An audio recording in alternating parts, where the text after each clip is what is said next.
Hello. Chapter 14. The Wagon in the Woods. A month or so passed in the warren of Dark Hollow, and everyone had fallen into a comfortable routine.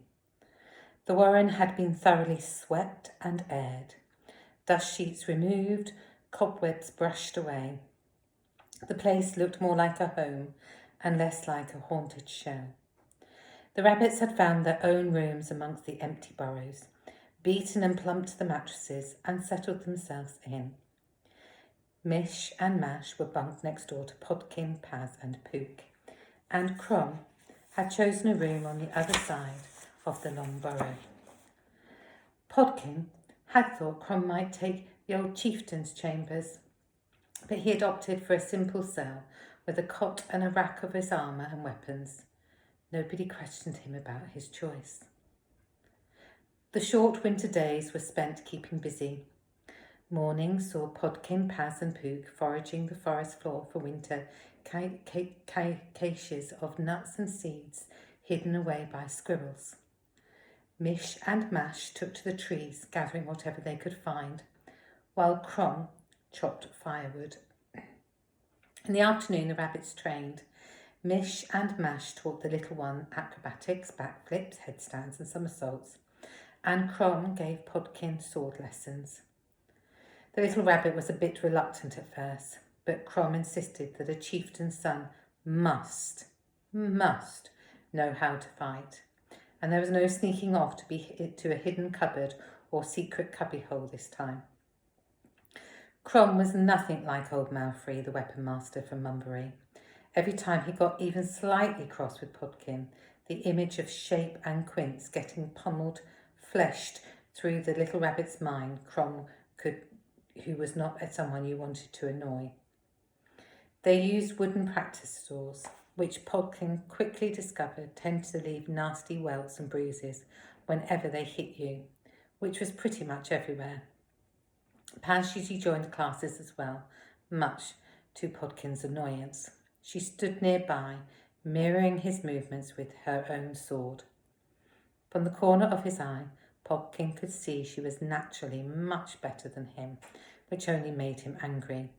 That made him lose his focus and make mistakes, leading to another clonk on the head.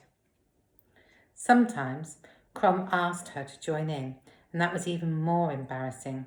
Paz was bigger, quicker and faster than Pod, and it was all he could do to keep dodging and rolling out of the way. He wished to go and play with Pook or hunt berries for the tea. One afternoon in particular was really difficult for Podkin. He had been working on blocking and praying with Crom, and for once he felt like he was getting somewhere. After he managed to turn aside Crom's wooden blade for the third time, they paused for a breather. As Pod leant on his sword, panting for breath and rubbing his latest lump on his head, Crom cleared his throat. Thinking that he was due some praise for his effort, Podkin's little chest puffed up and a smile twitched at the corner of his mouth. A good word from Crom had to come to mean so much to the little rabbit, especially as it didn't happen very often. But instead the old warrior waved a hand at where Paz was standing, swishing her sword about and generally showing off. "Come on, Paz, let's see if he can block you as well." "Oh, badger's bottoms," thought Podkin, as his sister came skipping over, cocky as anything and grinning from ear to ear.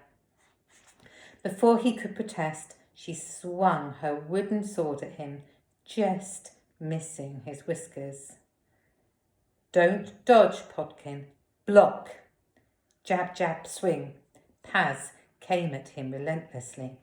He tried to remember the parrying techniques he'd just mastered, but in his panic not to let his sister beat him, it all went out of his head.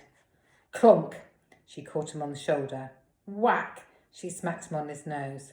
She was winding up for another swing when Pod's temper got the better of him. "Stop it!" he screamed and flung his practice sword at Paz. "This is stupid! I'm never going to learn to fight! I don't want to learn to fight!" Paz, you can be chieftain! and she can stick her poxy wooden swords in her ear holes. Crom's brow was furrowed. Paz's face was surprised and worse, amused. He made a complete idiot of himself in front of his father's old friend, just like the old, spoiled Podkin would have done. It was too much. He turned and ran off into the woods. An hour or so later, when he couldn't feel his toes anymore, he slunk back into the warren. Crom was waiting for him by the fire. Podkin went and stood before him, shivering. He expected a telling off, deserved it even. He knew that. But Crom just put one of his big scarred hands on Podkin's shoulder and gently squeezed. "I'm sorry," Podkin said, his voice small and almost lost in the crackling of the fire. "Don't be," said Crom. "You did well today. I shouldn't have pushed you so hard. I forget how young you are sometimes. Goddess knows you should have seen me when I was your age. I didn't know a spear from a carrot." "But Paz, she's older and bigger than you. Her reach is longer and she's fast. But keep trying like you did today and you'll be the one whacking her on the head soon enough." That would make a change. A nice change, thought Podkin, but he didn't say it aloud. Instead, he promised himself he wouldn't lose his cool again. He wanted to make Crom proud because it was the closest he could get to making his father proud. And from then on, he doubled his effort, swallowed his pride, and tried to learn something from each new bruise. In the evenings, they prepared whatever they had, scavenged from the forest, and sat down to eat by the fire. There was never very much, and their stomachs always seemed empty. But at least they didn't starve. The dark hollow well was still good, and, with a supply of fresh water, Crom thought they would be fine until spring, when there would be more food around. Podkin was very glad, because the warrior rabbit had told him several stories about being stranded with no food and having to eat worms and beetles. Puck seemed quite excited by the idea, but the only crunchy things Podkin liked to eat were carrots and turnips. And that was how life went on, pleasantly boring and quiet, up until, that is, the day that Mish and Mash saw the wagon. They had been in the top branches of the pine tree, Mash told them later, when they heard the squeaking of wagon wheels. Having grown up travelling the 5 rooms by wagon, they would have known the sound anywhere. Seeing as they hadn't met a soul since stepping into the forest nearly 2 months ago, they were very curious about whom it could be. Clambering and flipping from tree to tree, they followed the sound until they were looking down at a rough, narrow track that wound between the trees. Wobbling along the rutted road was an old wagon, pulled by a mangy, exhausted creature with matted fur.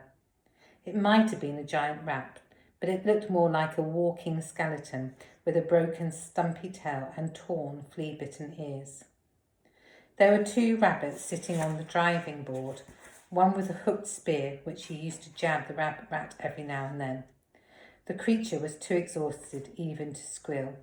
It just plodded slightly faster for a few seconds until the next spiking came its way. The wagon itself was filled with supplies. They spotted sacks of grain and oats, reed baskets of potatoes and beetroot, and kegs marked with the sign of Silver Rock Warren. That could mean only one thing. The gallons of famous Silver Rock mead would be sloshing around inside. This instantly got the 2 dwarf rabbits' stomachs rumbling, and they whispered about whether to try and hook a barrel off the wagon. They also thought about following it, but weren't sure if they could find their way back again.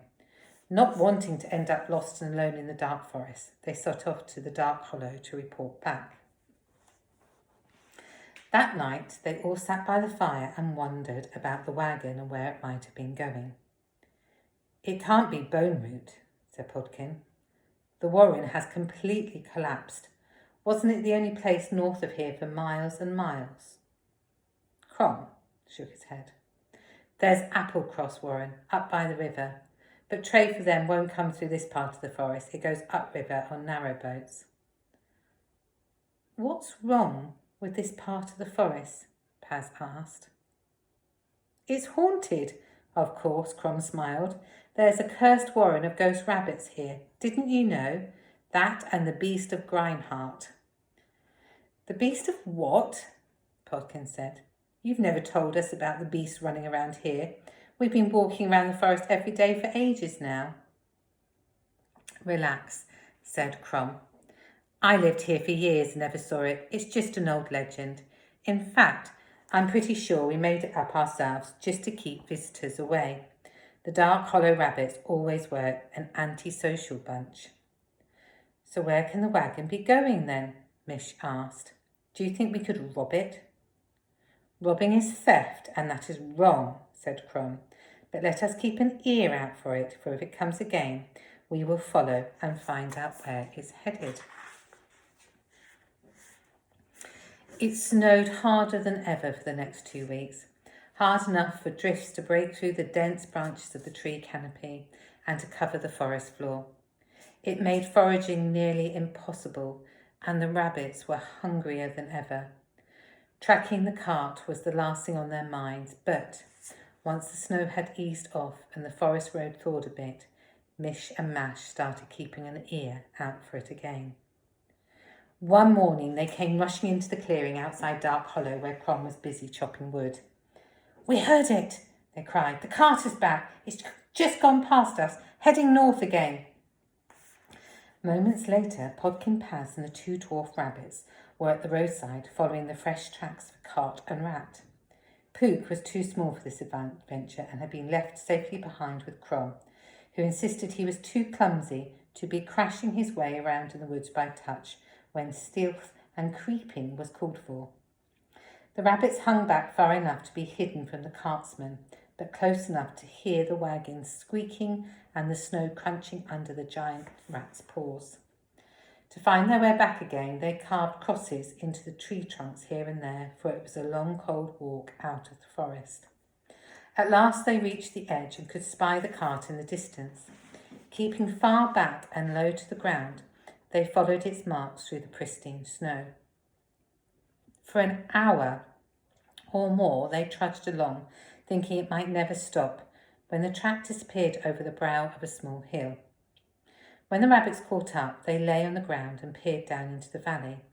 If their blood hadn't been too close to ice, what they saw would have made it run cold.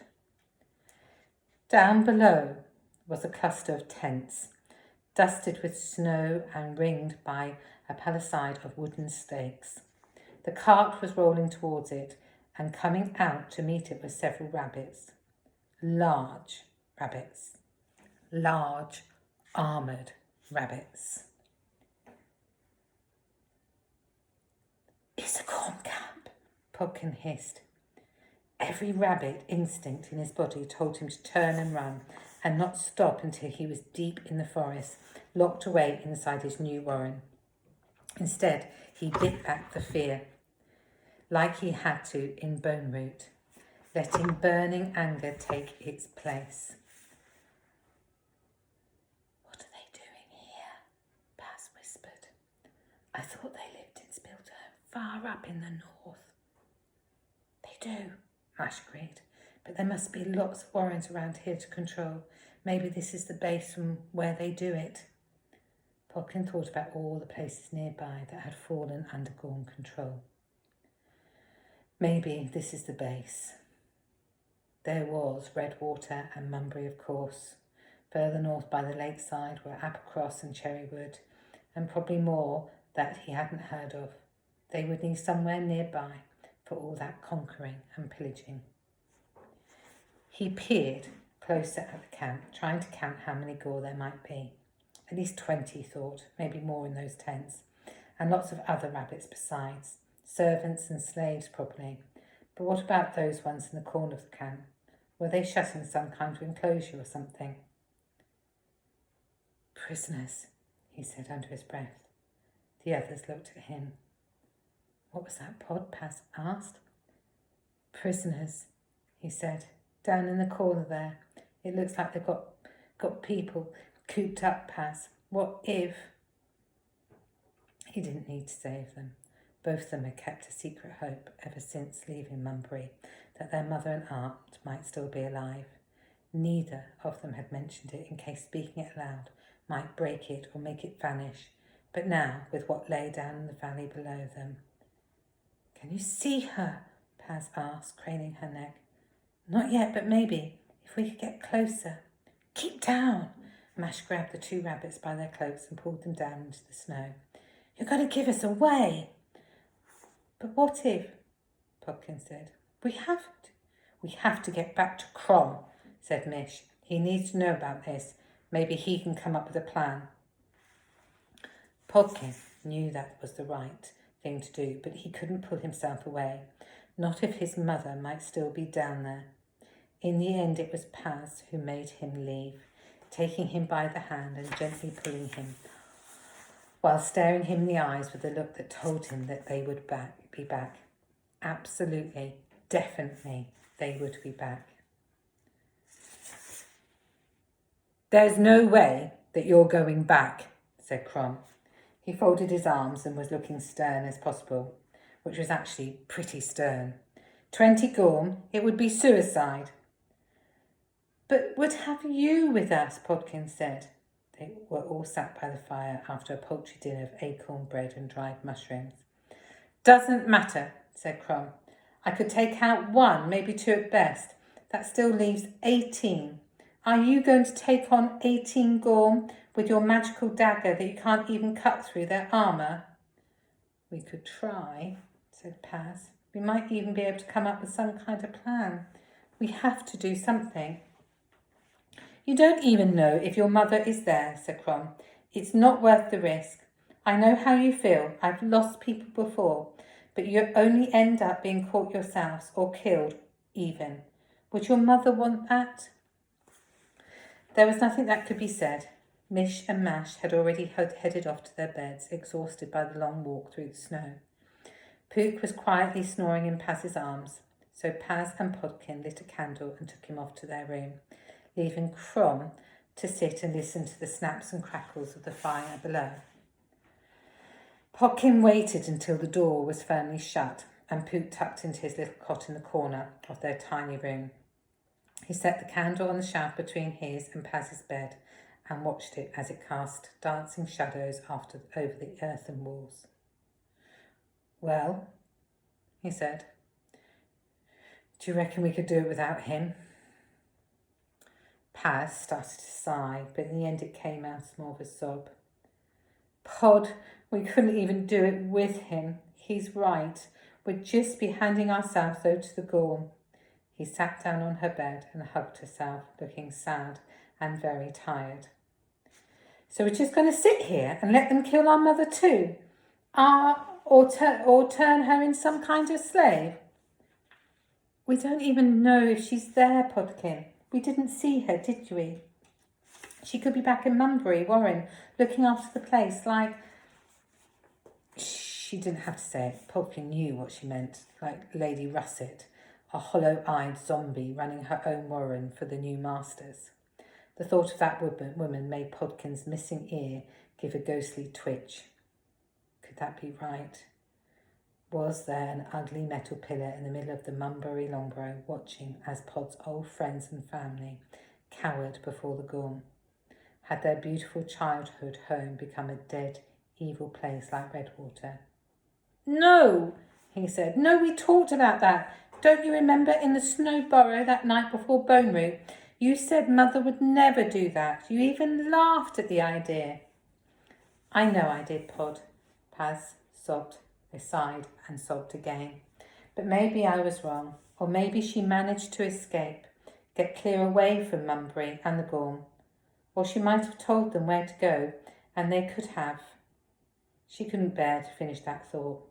She hugged herself tighter, trying to make her brother understand. "The point is, we have no idea where she could be, and we don't have any way to find out. Not unless we want to change into a Gorm camp and end up as a bunch of skulls dangling from Skerishma's belt." Podkin sat and stared at his sister for a while. She was right, of course. Why was she always right? And so was Gorm, but it didn't make it any easier. He couldn't understand why they were both so ready just to give up. Was that something that happened to you when you got older? You grew up, became sensible, and gave up hoping for anything? I know she's there, he said, eventually. And in saying it, he realised that he did actually know. Somewhere inside him, in his heart maybe, there was a hard little nugget of certainty. He knew his mother was in that camp, as surely as he knew carrots were orange. You don't really, Pod? I do. By the goddess's curly whiskers, I do. And I'm not just saying it to be difficult, Paz. Not this time. I swear to you she's there. And we have to save her. Her and all those poor prisoners. You have to trust me on this. Please. Paz stared at him long and hard, her eyes glinting in the candlelight. Finally she shrugged and flicked his ears at him. Fine.